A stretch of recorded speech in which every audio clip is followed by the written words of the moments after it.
امي قالت لي يلا بينا نعمل فطير العذراء علشان صوم العذراء. كل سنه وانتم طيبين. النهارده بقى عملت فطير العذراء بطريقه سهله قوي، على طريقه زمان، على طريقه مامتي وجدتي. يلا شجعوني، قولوا لي سلم ايديك يا بنوب، وكل سنه وانتم طيبين. ويلا بقى بينا نبدا. وبصوا الحلاوه والجمال بتاعه الفطير. اعملوا شير للفطير بقى.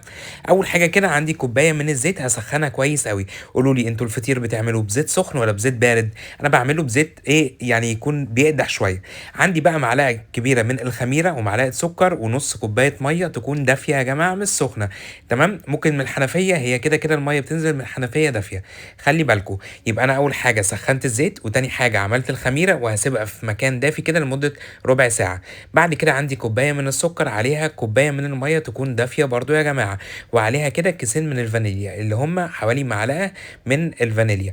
هبدا بقى اقلب كويس جدا جدا جدا لحد ما السكر يبدأ كده يتخلط بالمية ويدوب. ما احطش السكر على الدقيق علشان مش هيتعمل معاكي خالص. عندي بقى كيلو دقيق، بحط عليه رشة بسيطة من الملح، وبحط عليه معلقة صغيرة من البيكنج باودر. البيكنج باودر في فطير الملاك او فطير العذراء بيدي يا جماعة طعم حلو قوي وبيكون هش كده وجميل.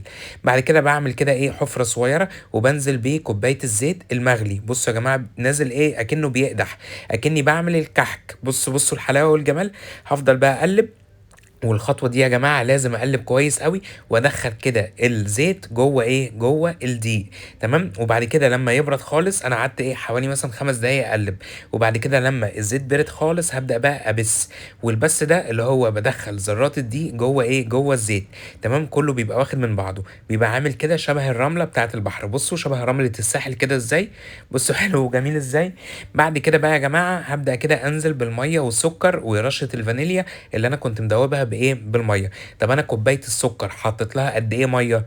كوبايه ميه ولا اكتر؟ لو مركزين اكتبوا لي في الكومنتات. عايزكم صحين ومركزين، واعملوا الوصفه دي بجد. هتدعوا لي وهتدعوا لمامتي وهتدعوا لكل الناس. بعد كده بقى يا جماعه عندي الخميره خمرت وبقت زي الفل. طبعا ما بحطش الخميره وما بحطش وما بقى يعني مش ببدا اعجن غير لما احس ان العجينه نفسها بردت خالص من سخونه الزيت. خلي بالكوا لو ما الزيت لسه سخن والعجينه ما بردتش، الخميره بتاعتك هتبوظ معاكي، فخلي بالك. فممكن تعمليه بزيت بارد. تمام، ما فيش اي مشكله. هبدا اعجن كويس قوي، وكل ما تعجني اكتر كل ما تاخدي نتيجه احلى واحلى واحلى. بصوا بقى انا عجنت حوالي ايه 10 دقايق. انا ايديا بدات تنضف اهي وزي الفل. الطبق اللي انا بعمل فيه نضف وزي الفل.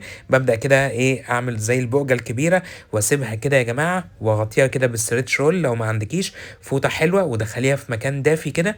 بتقعد حوالي ايه من ساعه لربع ساعه. سيبيها تخمر براحتها خالص.